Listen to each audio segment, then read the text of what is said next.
We just spent an incredible month making our way through the country of Vietnam. We started in Ho Chi Minh City and made our way up the coast all the way to Hanoi. Not only is Vietnam a beautiful country with amazing people and delicious food, but it's also incredibly affordable for people on a budget. It really is a great country to travel to. And in addition to us learning some of the best places to visit and things to do, we also learned some of the things that you should not do when you are in Vietnam.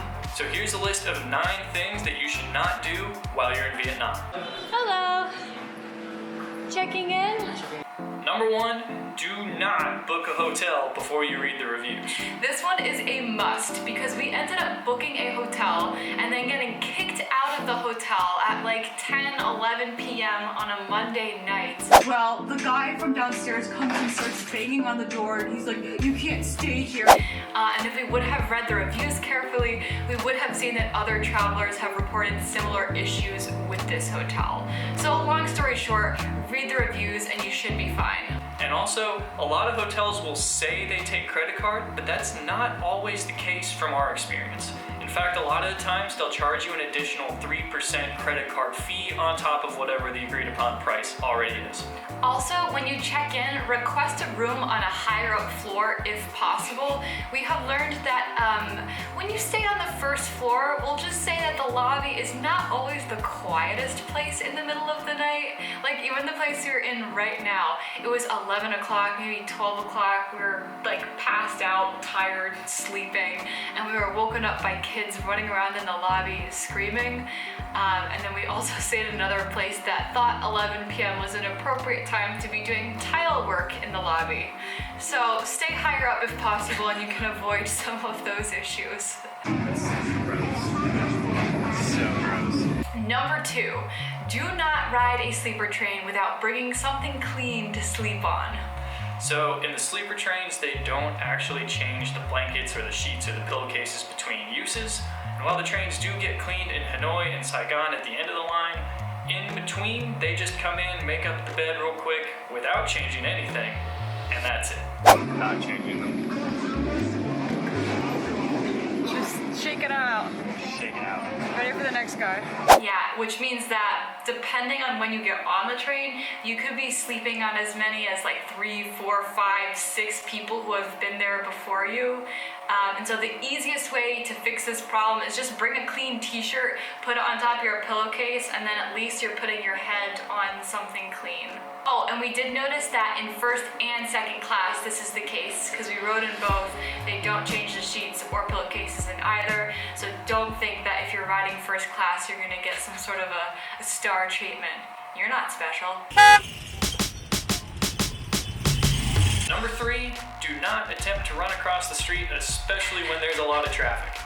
Crossing the street in Vietnam is crazy. There are motorbikes everywhere. Red lights sometimes mean red lights, sometimes don't, and it's just overall a hectic experience. The best way to get across the street is to just move slowly and steadily with no sudden movements. Yeah, the motorbikes will go around you even when they're zooming and you think you're gonna get run over. They'll swerve around you at the last second.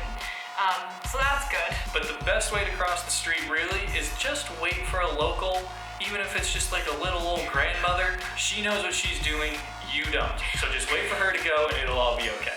A little old grandma is actually the best person to follow because they just stop the traffic. They put their hand up and they're like, and everyone stops.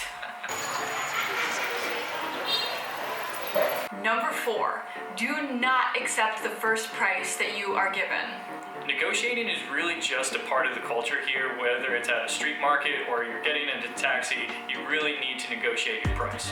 My mom was an expert of this when she was traveling with us. At one point we were in a market and she wanted to get some lanterns and she was just negotiating back and forth with the lady. She ended up walking away and the lady followed her and came back to her and let her get the price she wanted. Sylvie walked into the lion's den. Lady wanted 100 per lantern. She ended up walking away with 5 for $250. Hell of a deal. So don't be afraid to walk away. They will come after you and they will yell, "Lady, lady," and that's how you know you're probably getting the price you want.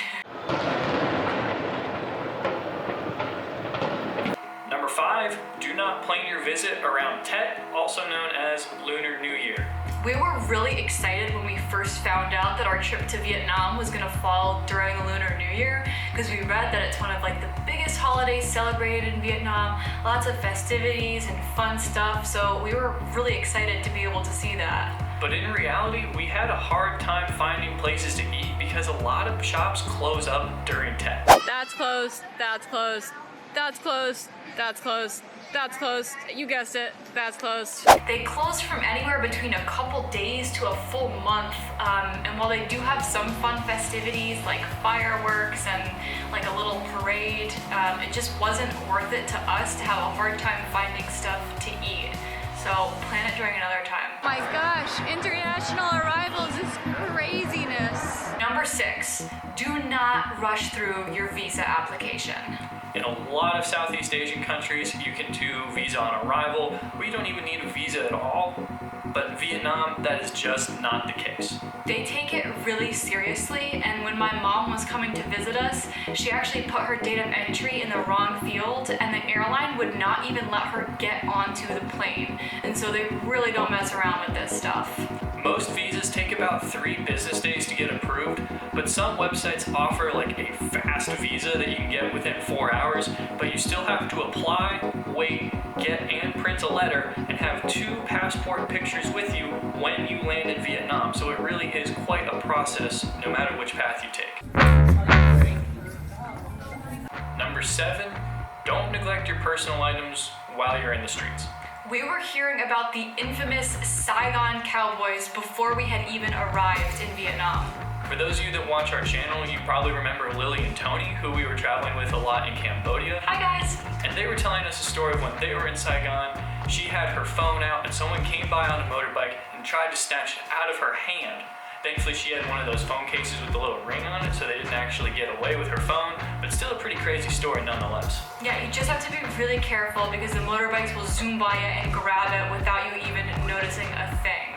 And they're getting more creative about it too, because while we were in Saigon, we had a young woman who was crying approach us and say, "Help, somebody stole my phone, I don't know what to do."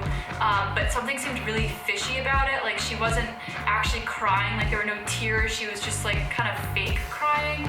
And it just seemed really weird that she would ask us for help since we definitely don't look like locals. And then we noticed there was a guy across the street watching her interaction with us. So we felt like she was just trying to get us to take our valuables out and then we were gonna get our stuff stolen, so we got out of that situation. So just be really careful, there's lots of scams out there, so you really gotta watch your personal belongings. And you're sure you don't want octopus balls?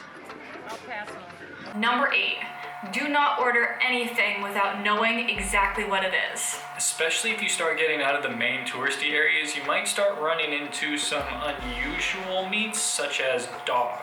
And while we're definitely opposed to eating that kind of thing, if that's what you want to do, that's on you, but you should at least know what you're eating.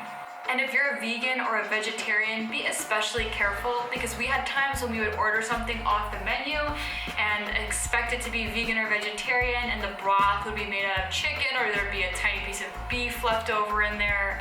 So you just gotta be careful with that kind of stuff. And here are the names of some of the meats you may encounter so you can be in the know. Number 9, don't ignore or be offended by the cultural norms. Here are a few of the cultural norms that were a little bit different than what we were used to as Americans in Vietnam. Don't be thrown off by yelling. It just happens. People will yell at waiters or at taxis or at each other, and just don't take it personally. It happens. You'll just be walking down the street and you'll hear like yelling back and forth from people. It's just like, it's part of their communication, so it does happen. This one seems kind of obvious, but don't wear shoes inside a Vietnamese temple or household. It's customary here to take your shoes off before entering. This one also seems pretty obvious. While holding hands in public is totally fine, a full-on PDA makeout sesh is not okay. Be respectful, people. Yeah. Don't bring up the Vietnam War. We actually had this conversation with a few people without us bringing it up, mind you. But the bottom line is that the Vietnamese people seem to want to leave the past in the past, and they don't want to have it brought up by foreigners. And if it is brought up, just try and stay biased and impartial. You don't want to get in any fights over this. And then last, Don't be offended when people try to help you out, especially when it comes to food. As foreigners, we don't know how to eat Vietnamese food properly, so if they come over and they're grabbing stuff on your plate and shuffling things around, they're trying to help. In Western cultures, touching other people's food might be seen as rude, but here they're just helping, so get used to it. And then look, if you press this, 1, 2, 3, it turns around. Ah. It's pretty cool, right? So there you have it. Those are 9 things that you should not do in Vietnam. If we missed anything or you disagree with anything that we said, drop us a comment down below and we'll try to get back to you. And for those of you that are new to our channel, we quit our jobs about 9 months ago and have been traveling full-time ever since. So we're making a lot of travel-related videos, and we also have a Patreon page with some cool behind-the-scenes content. So if you're interested, head over there and check it out. The link is right down below. We really appreciate it, guys. Thank you so much for watching, and we will see you in our next country, which is... I don't think we should tell them. To be determined. Watch the video.